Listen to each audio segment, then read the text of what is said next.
Hello everyone. In today's video, I'm going to show you exactly how to charge the JBL PartyBox 120 battery in 2026.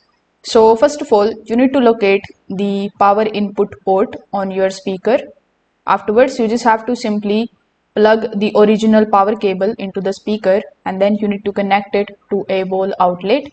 Just make sure that the connection is firm and secure.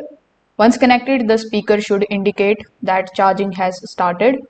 Now you need to take a look at the battery indicator lights on the speaker.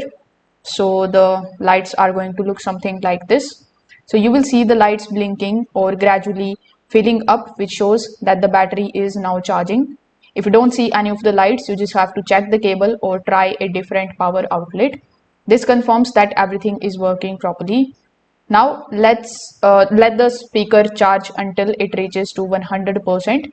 Avoid unplugging it too early, especially if the battery is low. A full charge ensures better battery performance and playback time. Charging time may vary, but it usually takes a few hours.